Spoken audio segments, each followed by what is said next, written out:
Ufoma Apoki, if you can see me, make a comment.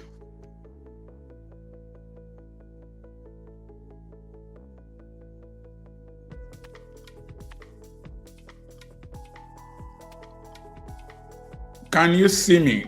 Ufoma, can you see me?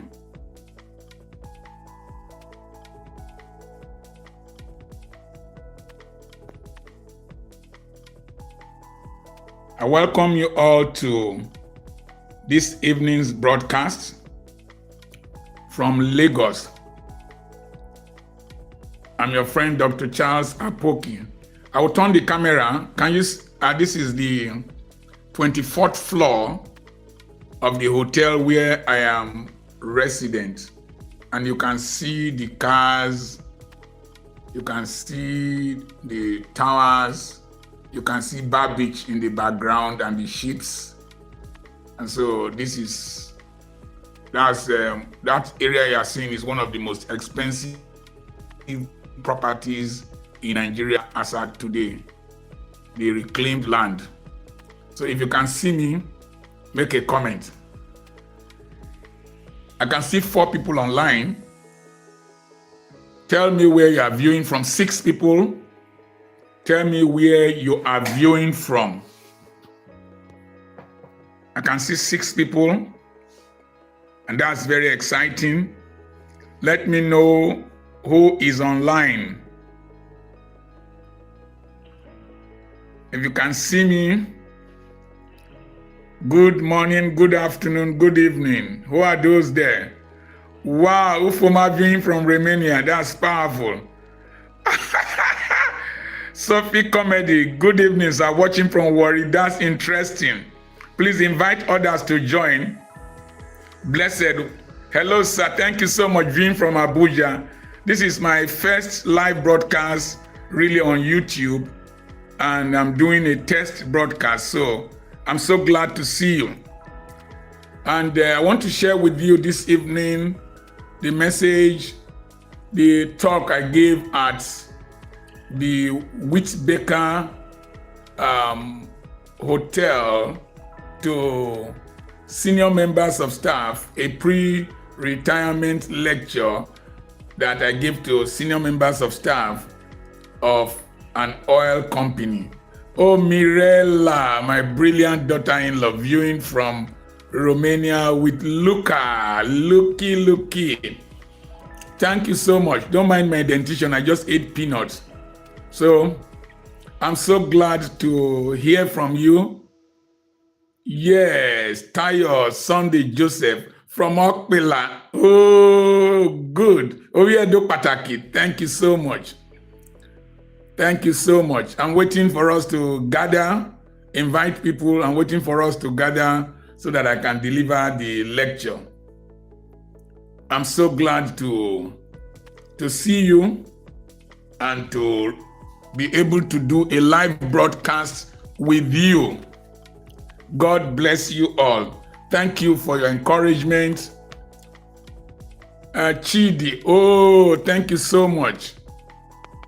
You don't know the value of these videos I do.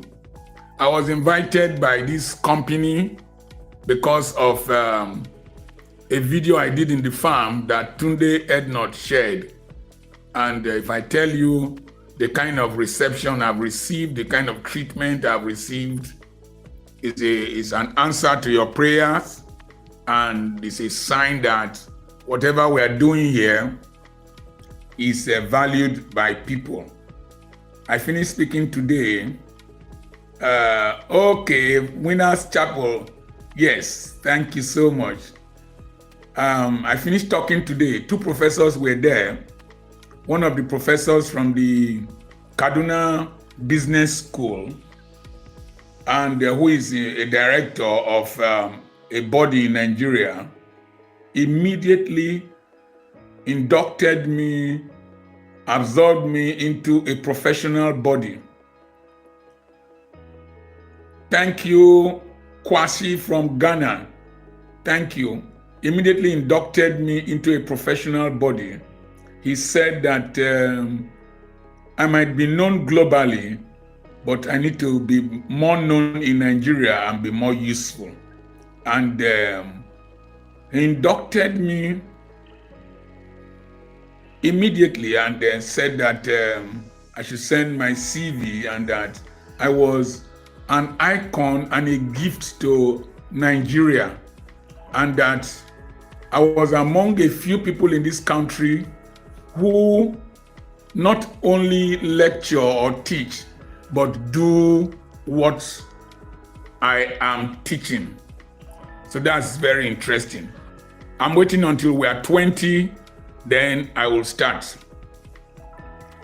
Thank you so much, Mirela from Romania, Luca from Romania, Luca Apoki from Romania, Dr. Mirela Apoki from Romania, Ufoma Apoki from Romania, my brother from Winners Chapel Water Resources, my brother from Ghana.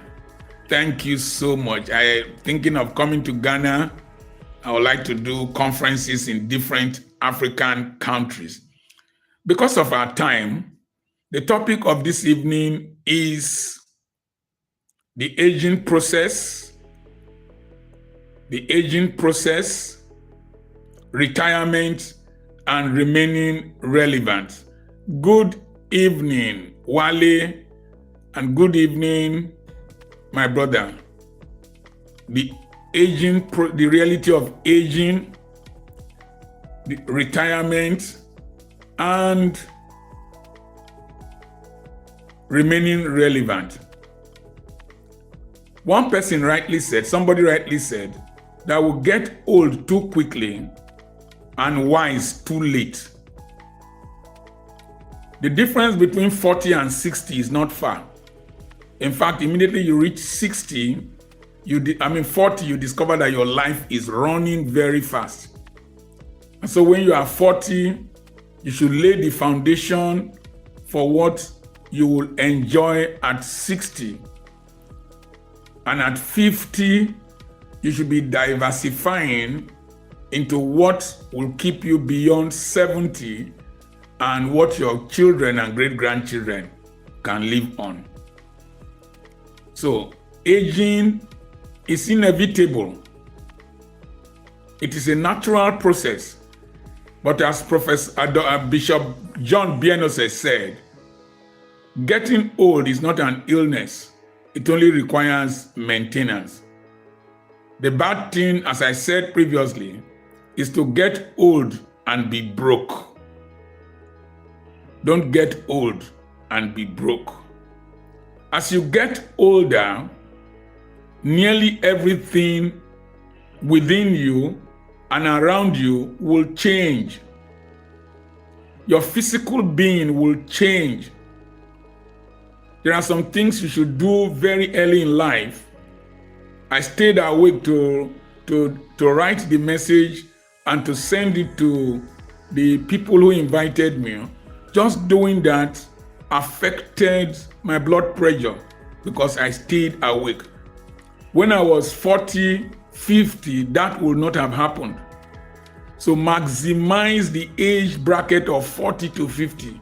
Do all you can do so that when you get to the older age bracket, you are under less pressure. So as you get older, you will discover that your appetite will change. Your values will change. When I was much younger, I liked cars. As at last year, we had 12 vehicles in my compound and in the school, including the one for my daughter and the ones I used to carry school children. I got tired and I told my wife to sell all of them because I was no longer interested in the stress of managing vehicles. So my desire for cars changed. I loved to travel. I traveled to Australia, traveled to Ethiopia, traveled to Madagascar, stayed on the road for 17 hours from Antananarivo to Morandova. I went to Sierra Leone, from Freetown to Makeni Eventually, I left McKinney with 2 other missionaries. We traveled by road to Bo. From Bo, we crossed the Mao River, traveled to Monrovia by road before we flew back. At this age, I find it difficult to go and queue in an embassy to apply for visa. I find it difficult to wait in an airport. I find it nauseating that when I want to enter another country, they will tell me nationals and non-nationals, and I will go and pass a longer queue. So international travels became boring to me, and they are not really my priority, if not for the fact that I want to share what is in me with as many nations as possible, and to actualize my dream of raising 1 million African entrepreneurs and ministers that will minister with wealth, wisdom, and will minister with the power of God.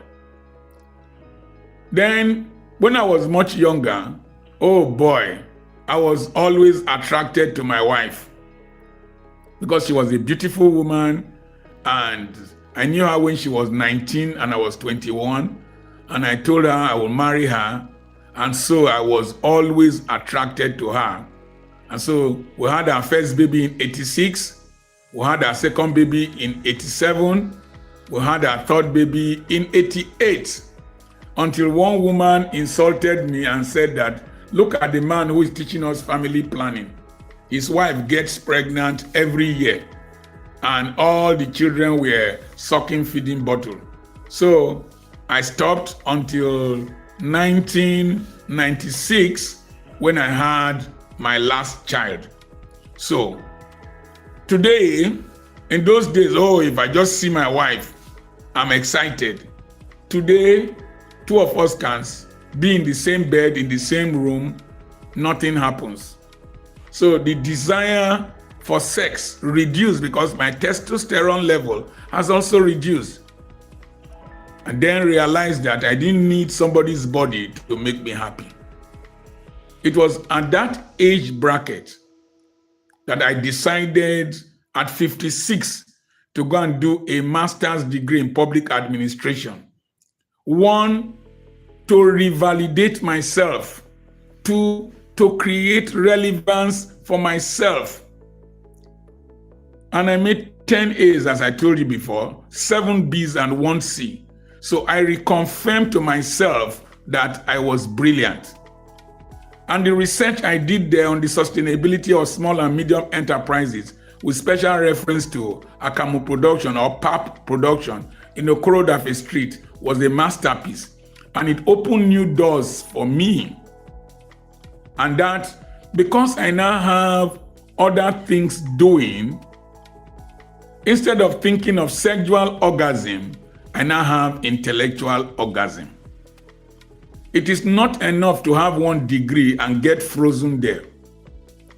Oh, being a medical doctor could be fascinating, but doing a master's degree in the social sciences enabled me to be a better resource person to companies. So you can learn a new trade, you can learn a new skill, you can go for more training. I know somebody who retired as a bank manager, and he went to read law. It was that law that he read that brought more relevance to his life. One of the things you will notice is that as you get older, progress and time will separate you from some of your friends. Some of your friends that you have progressed more than might not have time to associate with you. And some of the ones that have progressed more than you might avoid you. So make sure you keep pace with time and your own developmental rate so that you won't suffer middle-age crisis. Middle-age crisis, you will find out that your children that you had when you were much younger, if you are 30 now, when you are 50, your children will be 20 years old. When you are 60, they will be 30 years old. They will all have gone away. Ironically, if you are a man, your children and your wife will be closer to themselves than you and your children. And because they don't need you again for school fees, for feeding, you discover that you are important as a father, but you are not relevant. Relevance is importance for now. COVID-19 vaccine was important, but it was not relevant to a madman because mad people didn't have COVID. When people no longer need you to continue their journeys and to be comfortable and do well, you are no longer relevant. So I found out that with time, my wife did not need me much again. She was engrossed in her business and personal development. One of the things you will find as a man is that as you get older, your children might become more educated than you. Your children might become wealthier than you. Your children might become more exposed than you. And they will not be listening to your counsel as before. They will become independent and you will become irrelevant, though important as their father. Even your wife, when you are no longer needed to take care of her bills, satisfy her sexually, produce children with her, you are no longer relevant. And that is where men get into trouble. They will now be looking for a younger girl to keep them happy. But all women are nearly the same, apart from a few exceptions. And if you don't take time, you will now bring crisis to your marriage. So because I don't do adultery, I started, thank you for watching from Mina, I started creating avenues for myself to become relevant to myself. I did a video on my bed in one of my buildings near Warri, and people started calling whether I was sick. I was telling people that after all your struggles and all your movements around this world and all your pursuit of academics, pursuit of money, pursuit of several things, the greatest need in your life is peace. Peace with yourself, peace with your family, peace with God, and peace with others. Thank you so much, Kingsley from Germany. So, what I decided was that I noticed that I started having more conflict. Esther Brendo, I started getting more conflict with my wife because I was 62, she was 60. When I was 60, now that I'm 64, she's 62. You can't force ideas into her any longer. She's an independent person. She does not fear you. There's nothing she has to lose. If you misbehave, she and the children will be on the same side. So I decided to create a new future for myself. That was when I left the schools. I left 6 flats that we owned and several businesses for her so that I could create a new future. You must take time. Obanome Alex, how are you? You must take time to create a new future for yourself so that you do not start contending with your wife for finances, for relevance. When you start introducing yourself to your wife, don't you know I'm your husband? Know that you have lost relevance. Know that you are still important, but you have lost relevance. So, Roland, thank you so much. So, I decided to create relevance for myself, first of all, by going to school again, where I scored very high grades. Number 2, I decided to mentor young men and women around me so that even though my children are not around, I have spiritual children that surround me, intellectual children that surround me, that I'm able to interact with, influence their lives, contribute to their lives, and earn relevance in their lives. They value me as a father sometimes more than my own biological children. They do things for me more than my own biological children. That is the truth of the matter. So today, I am surrounded by a lot of young men and women who derive pleasure, wisdom, and knowledge from me, particularly those of you online. So I deliberately started this mentorship scheme online. And then I started a radio program that was reaching about an average of 11 million people in the Niger Delta. And I started another one at Warri now, at Mega FM, and Tuesday by 6 o'clock, 6:30 every Tuesday. Another one, 6:30 every Wednesday on Quest FM. And I started receiving phone calls from all over the Niger Delta. And people were blessed and are being blessed.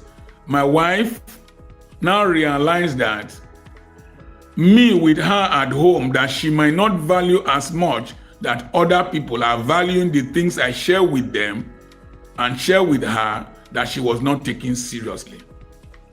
So I created relevance for myself by thinking outside myself. As you get older in life, if you keep thinking of only yourself, the food you will eat, the clothes you will wear, the cars you will drive, the political office you will occupy for self-aggrandizement, you will shrink to a non-entity, and you will get frustrated and keep contesting elections without getting satisfied with life. You keep following women, keep buying cars, keep attending ceremonies, getting drunk, paying so much money to go and laugh with a comedian without self-actualization. And then I started this deliberate program on social media. And you won't believe how much social media has contributed to my relevance and my thinking beyond my immediate self. All those who watch, listen to me, young men and women who make fun of me, they like Landlord TV, there's another one, Mr. Office, some other two young children, twins that make mimicry of me. When you see 1 million people view whatever they are doing with what I have said before, it gives me joy that I'm making impact in the lives of people. So start to plan and think beyond your immediate self. Start to think beyond your immediate family and start to think globally. And so through these videos, I have had impact in the most distant parts of the world, in the most distant terrains, and people I have never met before, people who are not direct members of my family. And so I am getting intellectual orgasm. I'm enjoying myself and I'm having the fun of my life. So I wake up every morning not thinking of only myself. I wake up thinking of those who I owe a responsibility to influence and to mentor. And doing this has brought so much leverage to my life. If you see the way I was treated right from the airport in Lagos, with armed police following me behind and driven like a big man, brought to this wonderful hotel, treated like royalty, went to give a lecture today. people who are millionaires stood up and gave me a standing ovation. I don't think my wife, my children, my relatives, even my church members will do that. So sometimes when you think beyond yourself, you think beyond your nation, you think beyond your congregation, you will get more relevant in life than being stagnated with a few people in your family, in your denomination, and even in your nation. So my desire today is to be like a perfume in a container. I want to spray myself to as many people as possible to bring new fragrance to their lives. So when you retire, you will discover that your finances will reduce. And if your finances reduce and you are not able to meet up financially, it can affect your health. It can affect your psychology. It can affect your relationship with your wife. It can affect your relationship with your church people. When you have money, nearly every message your pastor will preach, your name will be involved. But when you retire and you are no longer contributing as much as before, you will discover that pastor is not mentioning your name as often as he used to mention your name. You will discover that some of your friends who were relating with you because of what they can get from you will drift away.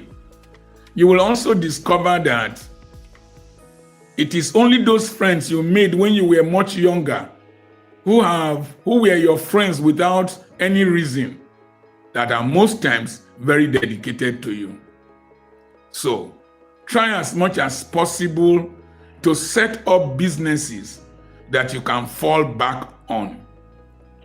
That was why I embarked on building those schools.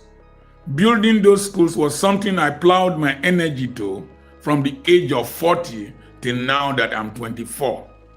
And so even though I don't go to work, my family has income on a regular basis to take care of their needs.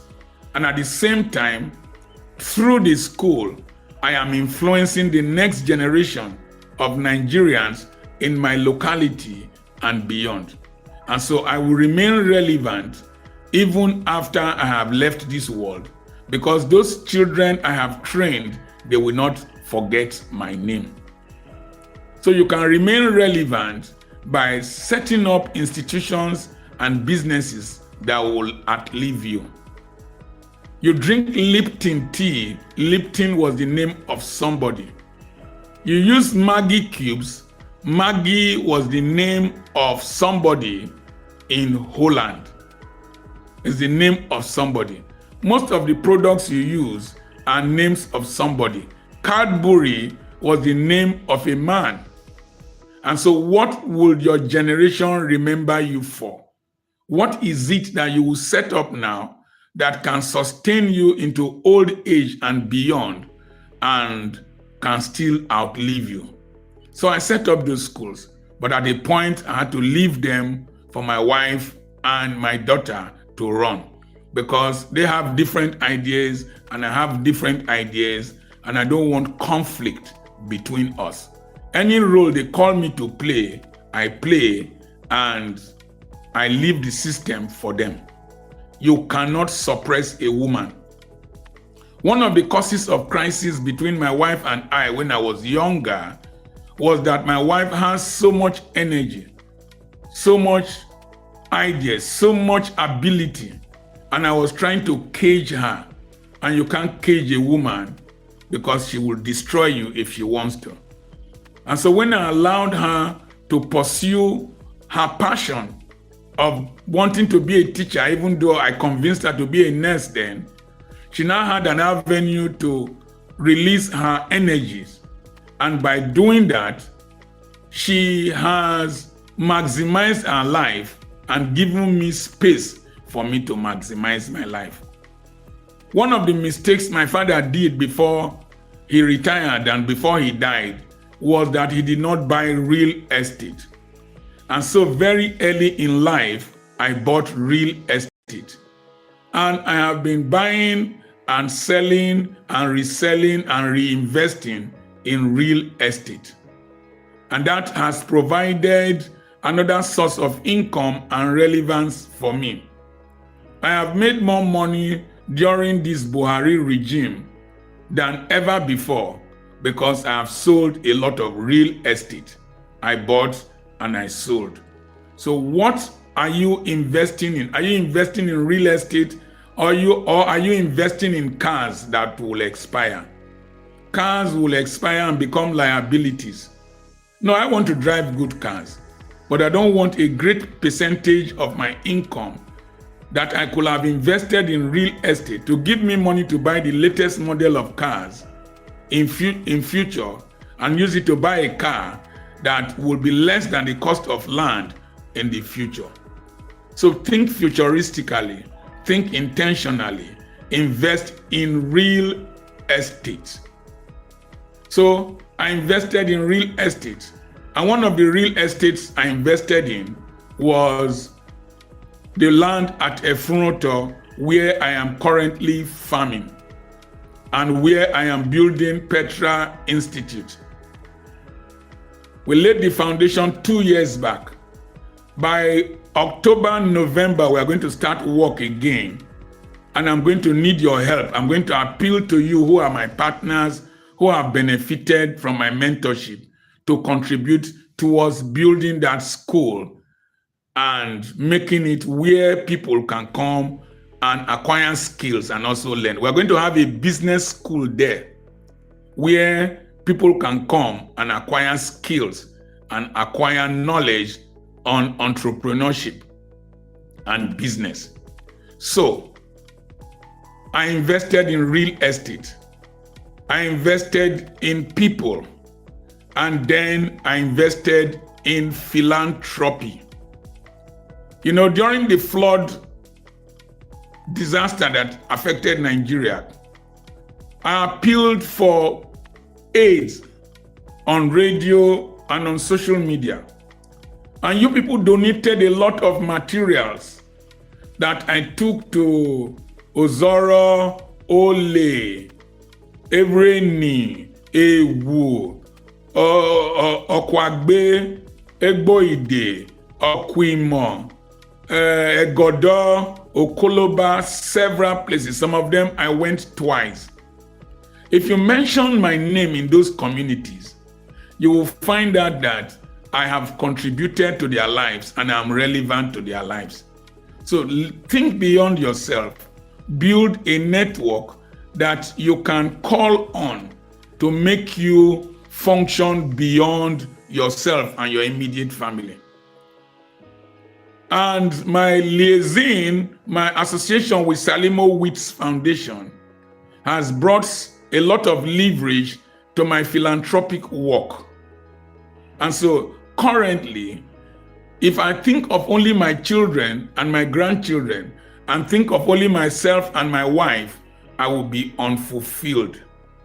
Recently, I gave a scholarship to a young girl in the village, and I want to start the village girl scholarship scheme. I want to educate and give scholarship to village girls. They must be village girls from JSS 1 to SS3. I will pay for them. By September, I am starting with 10 girls in the village, my mother's village. I will do an interview for them. My daughter will conduct that exam. The first 10 girls will get the scholarship. The condition is that you must not fail and you must not get pregnant. Because I'm seeing them with bomb shots. I'm seeing them with boys all over the place. The tendency is that they will get pregnant without getting married.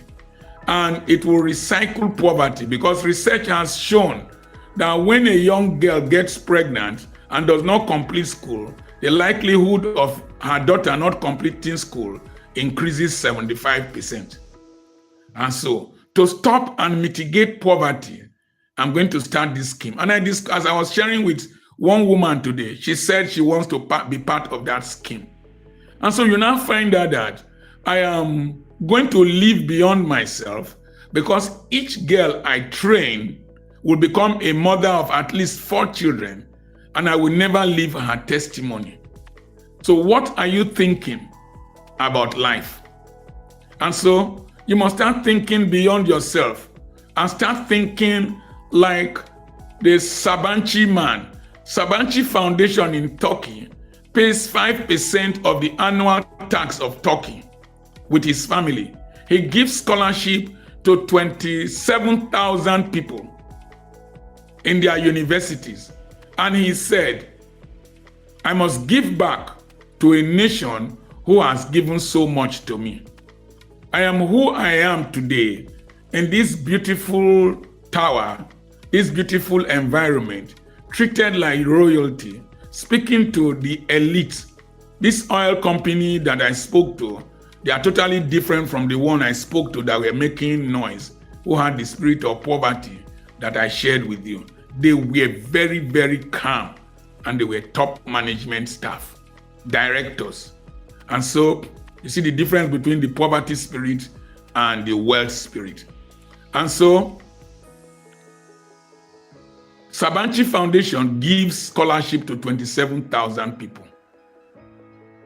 I want you to be like Fatima, who inherited some money from the father and built Al-Qarin University in Fez in Morocco. It is the oldest continuous degree awarding university in the world. It is still there. I think it was established in 899 AD, many years back. So what are you going to leave behind? Is it just children, clothes, food? At a stage, you can't even chew. At a stage, you can't eat. You eat rubbish, vegetables. At a stage, you start running in the stadium when no man pursued you in the name of not wanting to die. So, derive relevance by reaching out to people. And I'll tell you something. I found out that my social media life has enhanced me more because it has linked me with people I never knew, people I've never seen. I've never met Kanayo or Kanayo. I've never met Tunde Ednot that shared this video on, shared my video on Instagram from Instagram, they knew me and invited me to come and give this lecture. So what relevance are you going to contribute? Today, in our society, the emphasis is very wrong, particularly among you who are women. The emphasis on fashion, the emphasis on sex, the emphasis on nudity, the emphasis on marriage alone. We don't know Fatima's husband. We don't know Fatima's children, but Fatima built an institution.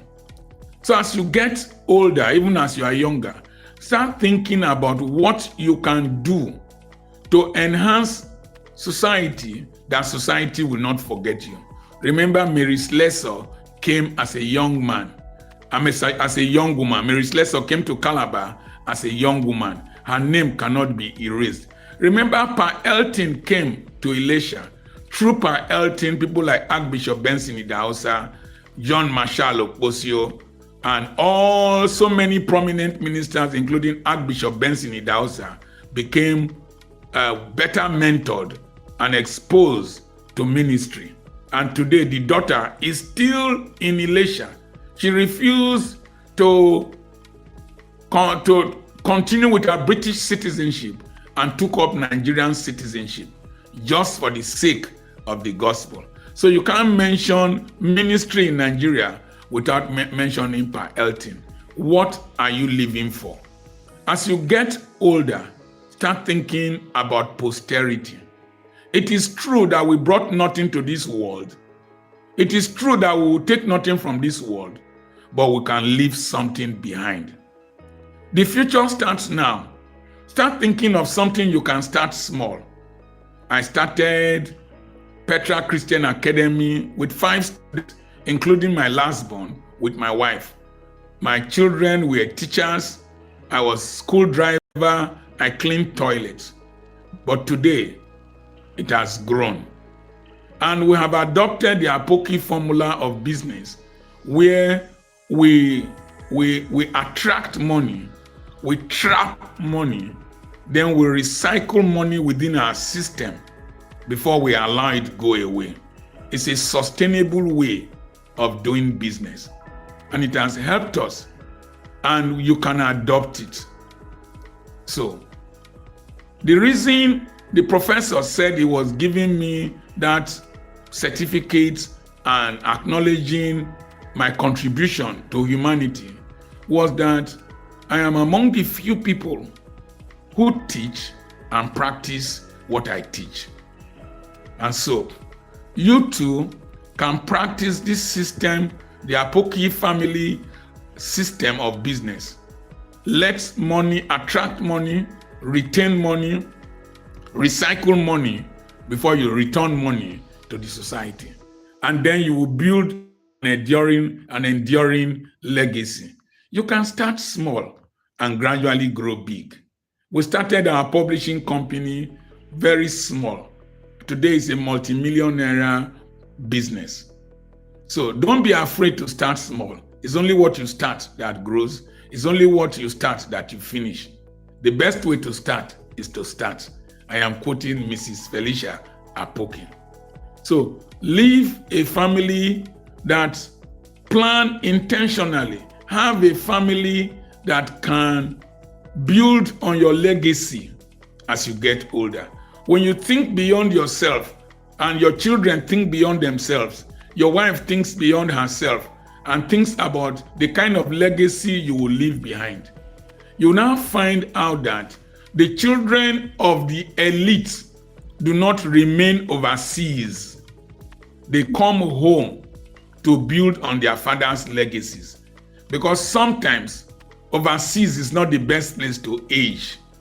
It's very painful and very difficult to age in a cold climate in a strange land with children who might carry you into a motherless, an old people's home. When your father and your mother have built a legacy here that you can build on, a time comes when you need to come back home and take over whatever your father and your mother used to send you overseas and develop it and build on it. You can have dual citizenship, but you cannot allow your roots here in Nigeria to wither. This is one of the best countries to be born. Even though we have bad leadership here, these same people don't allow their children to run away from this country perpetually. They always come back to contest elections. They always come back to run their father's businesses.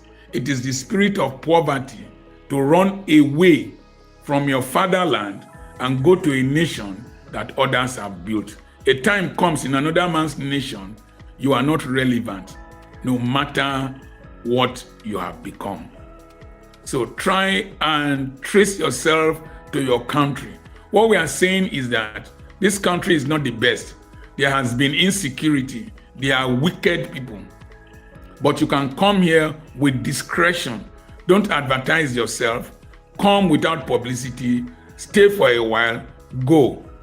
Make sure you monitor your father's and your father's businesses, your family legacy with a phone. There's a man who has a polytechnic and a university in Nigeria. He monitors them with his phone overseas. He comes and goes. So build a legacy that your children can build on. Children, take over your father's legacy, build on it, because as you get older, you will become irrelevant in a company once they retire you.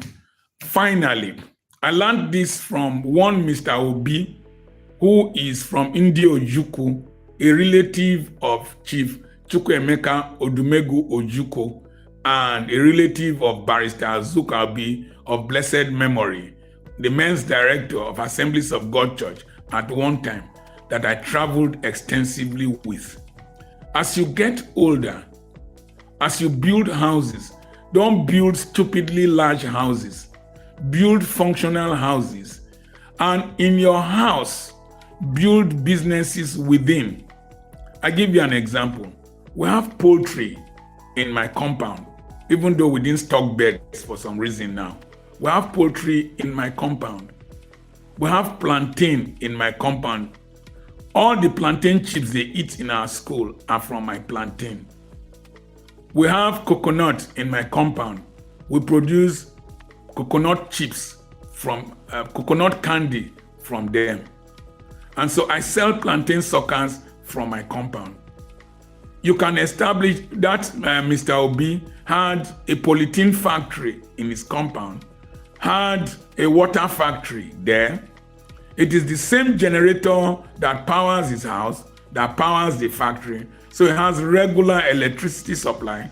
He does not trek out to work or drive out to work. He works within his compound. And I suspect maybe he donated, I don't know his relationship with the Assemblies of God Church near him that shares fence with him. So he just leaves his house, goes to his church. Build an economy around yourself in your old age so that you do not need to drive long distances to go to work, long distances to go to church. My church is in my school compound. It's a trekkable distance from my home. So build businesses around yourself in your home that you can easily monitor. And some of those workers will help to take care of you, take care of your needs as you get older, if your children decide to stay overseas. That is the lecture on aging, retirement, and becoming and remaining relevant. Note this, as you get older, your maintenance cost will increase. When I came to Ughelli, I was not wearing these glasses. When I came to Ughelli, I was very strong. But as I'm getting older, I don't have the kind of energy that I had before. My diet needs to change. The kind of tea I drink is more expensive. The kind of meals I eat, I need to be selective. I need to check myself. Today I went to do a test to check myself, and it was 20,000 naira. It was my friend that paid, that came to visit me. 20,000 naira. If you don't have anything to fall back on, if you have prostatic enlargement, the surgery is at least 1.5 million. If you have a fracture of the neck of your femur and you need a hip replacement, each of them is a minimum of 1.5 million. If you need a knee surgery, you might spend 1.5 million. To control blood pressure costs a lot of money. To control diabetes costs a lot of money. The kind of meals you need to eat, the kind of medications you need to take, to check your sugar level on a daily basis with the strips or glucometer, it costs money. Medical checkups take money. So if you don't have money, a business that generates money for you in old age, you might suffer. Obasanjo had been diabetic for 40 years, but is able to eat the right meals, take the right treatment. I know somebody who has been diabetic since 1979. He's still alive and well. One of the days I got to his house, they were doing pedicure for him. They put his feet inside hot water with soap, and a young, beautiful girl was scraping the dead skin away. So you must save for old age. Old age, as I said in the beginning, according to Bishop Bienose, is not an illness. It requires maintenance. Old age is not a time for frustration. Neither is it a time for contention. The children you have labored to train, they might not send you money. I spent a lot of money training children. I don't think they've sent me money in recent times. It's other people's children that I mentor that send me money, buy me clothes, buy things for me. Even those ones I trained my own children, they say, Daddy has money. Daddy is a rich man. And they have an entitlement mentality that because they are my children, they have spiritual cover. While the children of other people tap into the anointing by relating with me and sowing seeds into my life. It is very important because the spirit of a man is the candle of the light of the Lord. So why did Isaac decide to eat pepper soup and bushmeat before praying for his children? Because when a spirit is happy and is elevated, he prophesies from the bottom of his belly, and it comes to pass. So try as much as possible to have reserves. Try as much as possible to raise men, young men and women, so that as you get older, you will become relevant, you will remain prosperous, and you will not be a beggar. I hope this message has blessed you. If it has blessed you, please share to as many people as possible. Share it on WhatsApp, share it on Facebook, share it on YouTube, share it in as many channels as possible. And remember to subscribe to our YouTube channel and go to Dr. Charles Apoki and go to our online bookshop, petrapublications.com, to get the materials. You are so fortunate because the company staff were complaining and blaming themselves that why did they not record the message. This was the message I shared with them. Well, apart from a little jokes here and there that some of you have heard me say before, this was the substance of the message. Thank you so much for listening. I admire you and I love you so much. And I felt I should share this with you. God bless you. Bless you. You will get old, you will not be broke. You will get old, you will be strong. You will get old, you will be surrounded by men and women who are willing to bless you and be of relevance to you. As you get older, you will be like wine. You will be sweeter. As you get older, people will pay your bills because you have paid your dues. I can't afford the luxuries I am enjoying here. God bless you. God bless you. Bless you. Remember, I love you all from the bottom of my heart. That's why I do what I do. Don't mind my excesses. Don't mind my ability. But I remain don't mind my abnormality. I remain your friend, and you are dear to me, Dr. Charles Apoki. God bless you, and God bless you. I want to thank somebody who gifted money while watching one of the broadcasts from a country. I can't remember his name now, but God will surprise you. Bless you. You too can gift us as you are watching this broadcast. God bless you.